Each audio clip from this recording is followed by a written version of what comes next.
ایسے ہی عیسیٰ علیہ السلام کو نبوت مل چکی ہے، قرب قیامت میں جب تشریف لائیں گے تو نبی ہوں گے، مگر کوئی قانون نیا نافذ نہیں کریں گے اور نہ شریعت محمدیہ میں سے شریعت کے کسی شق کو باطل کریں گے، منسوخ کریں گے۔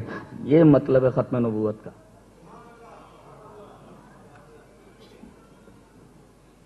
ختم نبوت کا مطلب سمجھ میں آیا؟ اب خاتمیت کا مطلب بھی سمجھ لو۔ سوال یہ ہے مرزا صاحب کا کہ نبوت اللہ کی رحمت ہے، تو بھائی صحابہ کے بعد آنے والے لوگوں نے کون سی غلطی کر دی تھی کہ یہ رحمت رک گئی؟ یہ رحمت جاری رہنی چاہیے تھی۔ مرزا صاحب کا یہ اعتراض ہے نا جے نبوت ایک رحمت، یہ صغرا تسلیم ہے، قضیے کا صغرا تسلیم۔ نبوت یقیناً رحمت ہے، یہ ہم مانتے ہیں، اس میں ہم اور مرزا دونوں متفق ہیں۔ نبوت رحمت ہے، کبرا کیا ہے؟ نبوت جاری رہنی چاہیے، یہ کبرا تسلیم نہیں ہے۔ اس کا مطلب ہے نقض اجمالی ہے میرا اس کے اوپر، پڑھیں نقض تفصیلی ہو، صغرا اور کبرا دونوں مسلم نہیں ہے، اور نقض اجمالی کا مطلب آپ کو صغرا تسلیم نہیں قضیے کا یا پھر کبرا تسلیم نہیں جی، تو نقض اجمالی ہے اس پر، مجھے کبرا تسلیم نہیں ہے اس قضیے کا۔ قضیے کا کبرا تسلیم نہیں بولے تو قضیے کا کبرا یوں تسلیم نہیں ہے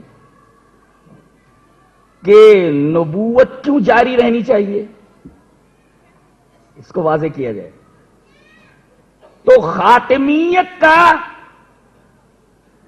مطلب یہ ہے کہ نبوت رحمت ہے، اور خاتمیت کا ہم مطلب یہ لیتے ہیں کہ وہ نبوت جو پہلے تغیر پذیر تھی، بدلتی رہتی تھی، اب وہ کامل شکل میں آ کر کے غیر مبدل ہو کر کے انسانیت کو دے دی گئی۔ اب قیامت تک یہ رحمت انسانوں کے پاس رہے گی۔ چھینی کہاں ہے کہ کہا جائے کہ جاری رہے؟ اعتراض تو جب ہوتا کہ چھین لی گئی ہو، اور یہاں ہم ماننے کے لیے تیار نہیں ہے کہ وہ نعمت چھین لی گئی ہے، اس لیے کہ وہ نعمت نبوت جو پہلے تغیر پذیر تھی اب غیر مبدل شکل میں انسانوں کو دے دی گئی۔ قیامت تک یہ نعمت انسانوں کے ساتھ ہے، جب ہے تو پھر کسی نبوت کو لانے کی کیا ضرورت ہے؟ رحمت تو پہلے سے موجود ہے، ضرورت تو اس وقت پڑتی جب یہ رحمت چھن جاتی۔ چھنی کہاں ہے؟ غیر مبدل شکل میں دے دی گئی۔ یہ ہے خاتمیت مصطفیٰ کا مطلب۔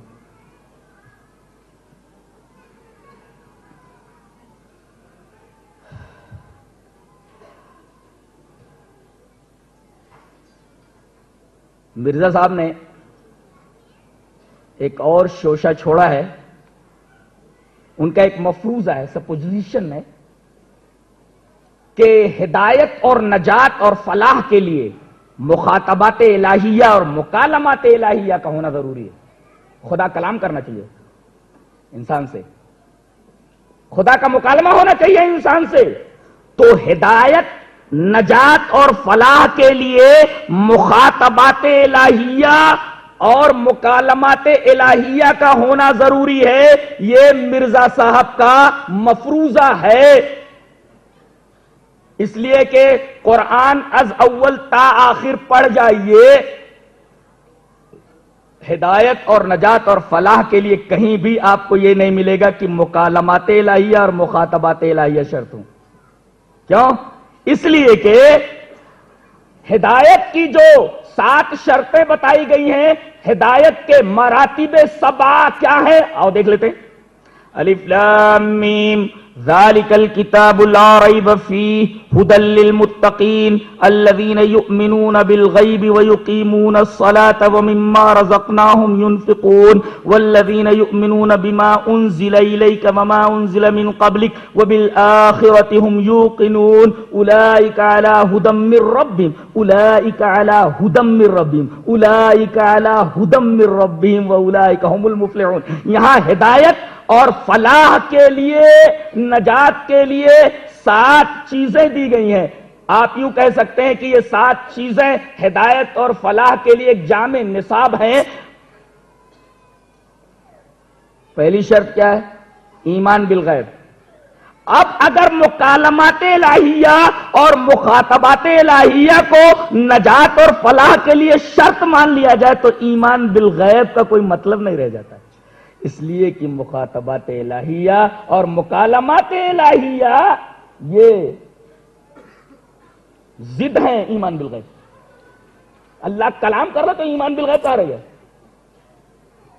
ایمان بالغیب کے منافی ہے.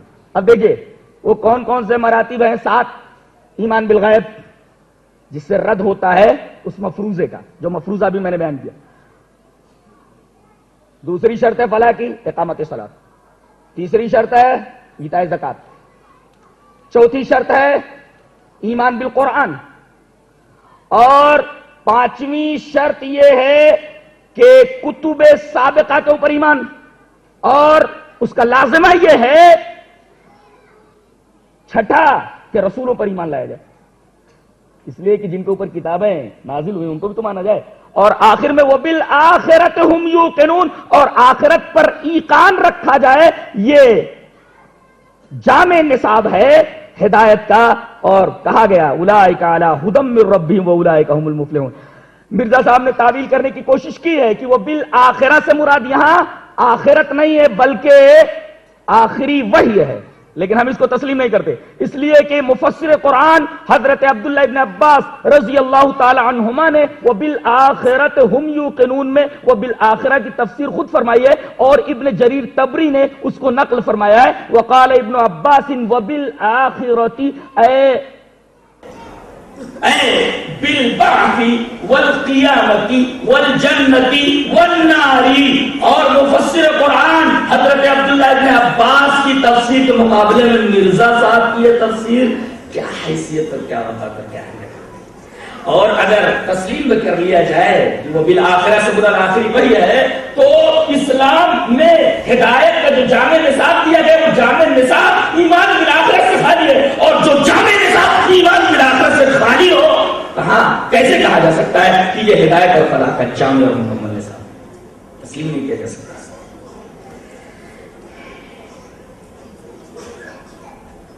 ایک بات اور قابل غور ہے کہ یوں کہا گیا والذین یؤمنون بما انزل الیک وما انزل من قبلک. بعدک نہیں کہا گیا. اس بات کی طرف یہ اشارہ ہے کہ آپ کے بعد کوئی نبی آنے والا نہیں ہے کہ اس پر ایمان لانے کی ضرورت پڑے.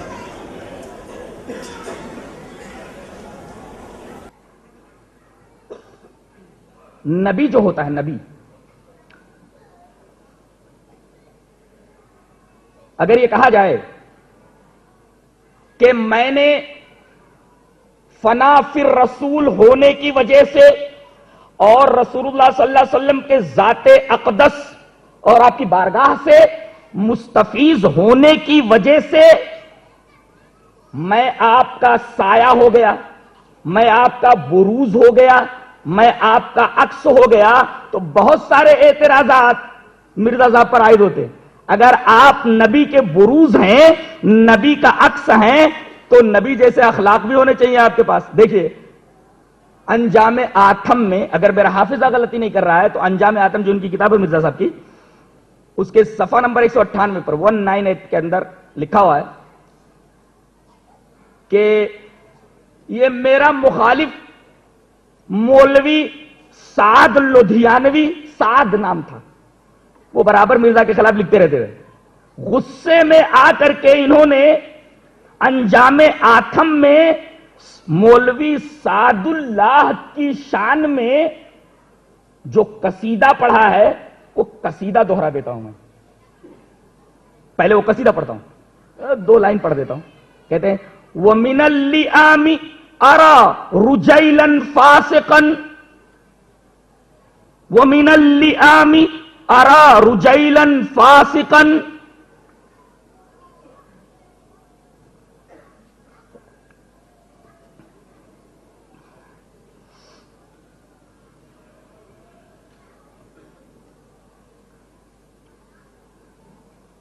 اور آخری جو لفظ ہے وہ تو زبان سے نکالا بھی نہیں جا سکتا.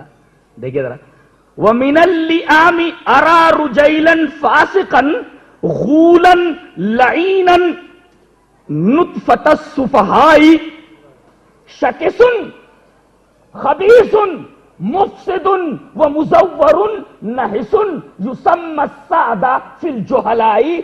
4 مصروں میں یعنی 2 شعر میں مرزا صاحب نے 12 گالیاں دی. گن لو. وَمِنَ اللِّئَامِ کمینہ ہے، لئیم ہے، پنک کمینہ ہے، بہت بڑا ناہنجار ہے. وَمِنَ اللِّئَامِ کمینوں میں سے ہے یہ. تو ایک تو گالی ہوئی بہت بڑا کمینہ ہے میرا مخالف مولوی سعد اللہ لدھیانوی، ایک گالی تو یہ لئیم کمینہ ہے. دوسرے رجیل ہے، ایک ہوتا ہے رجل آدمی، ایک ہوتی ہے اس کی تصغیر. رجیل وہ چھوٹا آدمی ہے، گھٹیا آدمی. تو ایک تو کمینہ ہے، دوسرے رجیل ہے، گھٹیا آدمی ہے، اور تیسرے فاسق، اور چوتھے غول ہے، جنگلی ہے. 5ویں گالی لعین ملعون ہے. 6ٹھی گالی نطفۃ السفہاء باسٹرڈ ہے، حرامی ہے.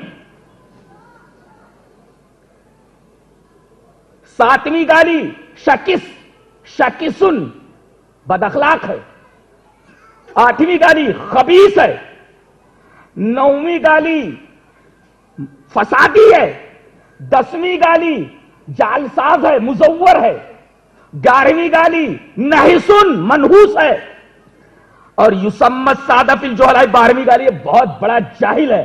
تو 2 شعروں کے اندر 4 مصروں میں حضرت نے 12 گالیاں دی ہیں. اب آئیے اگر یہ ہمارے نبی کے بروز ہیں، ہمارا نبی کیسا تھا؟ حدیث اس طرح. وعن عبداللہ بن عمر رضی اللہ تعالی عنہ قال لم يكن النبي صلی اللہ علیہ وسلم فاحشا ولا متفحشا وكان يقول ان من خياركم احسنكم اخلاقا. رواہ البخاری فی کتاب المناقب. قربان جائیے، یہ نبی ہوتا ہے جس کے اخلاق اس حدیث پاک میں بیان کیے گئے ہیں. حضرت عبداللہ ابن عمر رضی اللہ تعالیٰ عنہ فرماتے کہ نبی کریم صلی اللہ علیہ وسلم کی زبان مبارک سے کبھی کوئی فحش لفظ نہیں نکلتا تھا. نہ آپ فحش بولتے تھے اور نہ فحش سنتے تھے. اور آپ فرمایا کرتے تھے کہ تم میں بہتر انسان وہ ہے جس کے اخلاق بڑے اچھے ہوں. اس کا مطلب یہ ہوا کہ نبی اخلاق کے اعلیٰ درجے پر فائز ہوتا ہے اور گالیاں دینے والا اخلاق کے درجے پر فائز نہیں ہوتا. اس کا مطلب نبی کے بارے میں کہا گیا وَإِنَّكَ لَعَلَىٰ خُلُقٍ عَظِيمٍ. اور حدیث پاک کا آخری ٹکڑا ہے فاحشم ولا متفحشن کے بعد کہ تم میں بہتر وہ ہے جس کے اخلاق اچھے ہو. اس کا مطلب یہ ہوا فحش بکنے والا، تفحش بکنے والا یہ آدمی بااخلاق نہیں ہو سکتا. تو انہوں نے سعد اللہ لدھیانوی کو کہا شکس، یہ بد اخلاق ہے. حدیث نے اس کا جواب سعد اللہ لدھیانوی کی طرف سے دے دیا کہ تو ہی بد اخلاق ہے، تو ہی بدمعاش ہے. تو یہ نبی کا بروز کیسے ہوئے؟ دوسرے نبوت حقیقیہ اور نبوت بروزیہ میں ارتباط ہونا چاہیے، منافات نہیں ہونا چاہیے کسی بات میں. سورہ یاسین دیکھیے آیت کریمہ. وما علمناہ الشعر وما ينبغی لہ. ہم نے آپ کو شعر و شاعری نہیں سکھلائی ہے اور آپ کی شان نبوت کے لائق بھی نہیں ہے. اس کا مطلب یہ ہوا کہ شعر و شاعری یہ شان نبوت کے منافی ہے. نبوت اور شاعری دونوں جمع نہیں سکتی. اور حضرت کی تو کلیات ہے، جیسے کلیات اقبال ہے، کلیات سودا ہے، کلیات میر ہے، کلیات جوش ہے. اس طریقے کے بہت ساری شعراء گزرے جن کی کلیات موجود ہیں. اور اسی طرح حضرت کی بھی کلیات مرزا در سمین پڑھ لیں آپ کو معلوم ہو جائے گا کتنے بڑے شاعر تھے. اور یہ جو گالیاں دی ہیں نا 2 شعروں میں، اس سے پتا چلتا ہے کہ حضرت عربی کے بھی بہت بڑے شاعر تھے. اور اتنی چابک دستی سے انہوں نے دونوں شعروں کو مزین کیا ہے کہ اس میں 12 گالیاں آ گئی. کوئی شاعر اگر ایسا کرنا چاہے تو میرا خیال ہے اس کو بہت ہی مگن ماری کرنی پڑے گی. تو وما علمناہ الشعر وما ينبغی لہ. نبوت اور شعر و شاعری میں منافات ہے. اگر یہ نبی کے بروز ہے پھر تو شاعر نہیں ہونا چاہیے، جبکہ ان کی باقاعدہ کلیات ہے. اور شعر دیکھیے ان کا، ایک شعر تو میں بھی پڑھ دیتا ہوں کہ میں کبھی عیسیٰ، کبھی موسیٰ، کبھی یعقوب ہوں، یا یوں کہا انہوں نے، میں کبھی آدم، کبھی موسیٰ، کبھی یعقوب ہوں، نیز ابراہیم ہوں، نسلیں ہیں میری بے شمار. یہ ان کا شعر ہے. اب بتائیے اگر بروزی نبی ہیں تو منافات نہیں ہونا چاہیے نبوت حقیقیہ اور نبوت بروزیہ کے درمیان.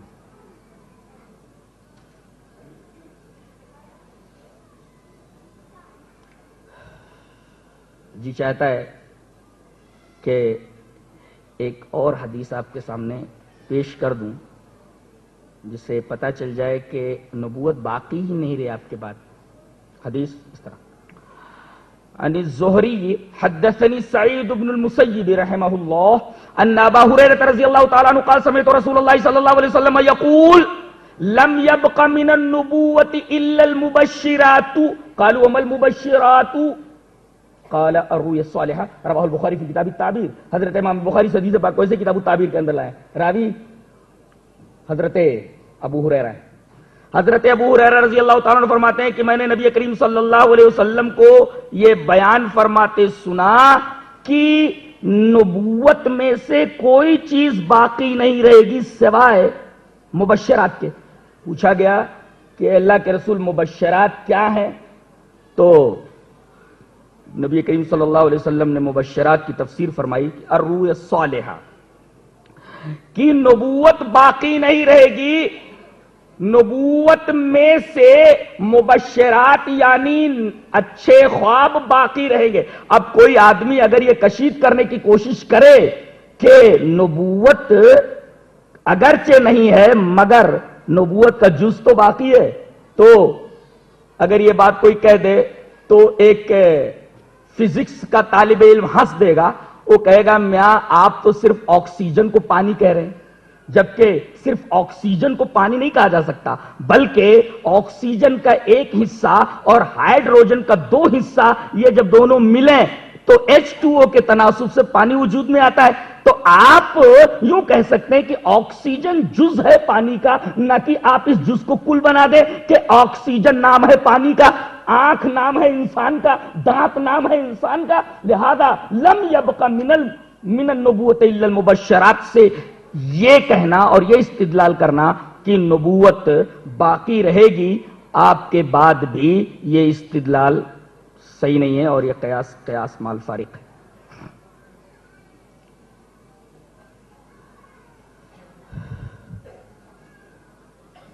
آخری چیز،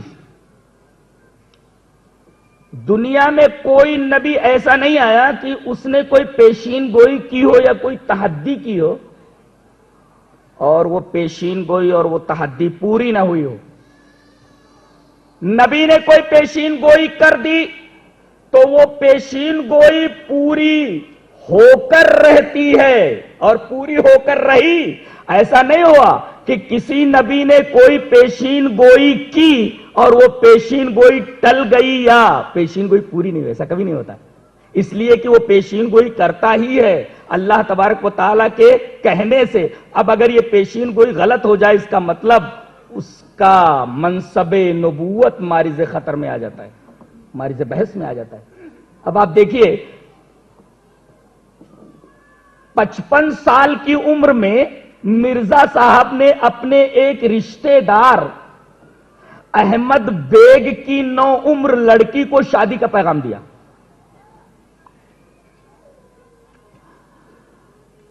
احمد بیگ نے نامنظور کر دیا. ترغیب و ترہیب کے بعد بھی یہ آدمی احمد بیگ اپنی بیٹی کو ان کے حبالہ عقد میں دینے کے لیے تیار نہیں ہوا. انہوں نے ایک وحی بھی سنائی، ازالہ اوہام صفحہ نمبر 281 پر ہے کہ انجام کار وہ میرے نکاح میں آئے گی. یہ الفاظ ہے، انجام کار وہ میرے نکاح میں آئے گی. یہ پیشین گوئی ہے. جب ترغیب و ترہیب کے بعد بھی احمد بیگ نے یہ رشتہ کرنے سے انکار کر دیا، اور سونے پر سہاگا یہ کہ محمدی بیگم جو اس بچی کا نام ہے، اس محمدی بیگم کا رشتہ ایک خوبصورت نوجوان سلطان بیگ سے کر دیا، مرزا صاحب اپنا سب منہ لے کر کے رہ گئے۔ اب لوگوں نے کہا کہ حضرت آپ نے جو پیشین گوئی کی تھی کہ انجام کار وہ میرے نکاح میں آئے گی، آپ کے ہاتھ سے تو چڑیا اڑ گئی، دوسرے کی باہوں میں، دوسرے کی آغوش میں پہنچ گئی۔ تو اب ایک دوسری پیشین گوئی کہ 2.5 سال کے اندر محمدی بیگم کا شوہر مر جائے گا، لیکن 2.5 سال گزرنے کے بعد بھی حضرت زندہ رہے، باقاعد حیات رہ گئے، اور مرزا صاحب کے مرنے کے بعد بھی بہت عرصہ تک سلطان بیگ زندہ رہے۔ تو اس پیشین گوئی کے تناظر میں بھی، اس پیشین گوئی کی روشنی میں بھی مرزا صاحب جھوٹے نبی ٹھہرتے ہیں، اس لیے کہ میں نے یہ بتایا تھا کہ کوئی نبی ایسا نہیں آیا کہ اس نے پیشین گوئی کی ہو اور وہ پیشین گوئی ثابت نہ ہوئی ہو۔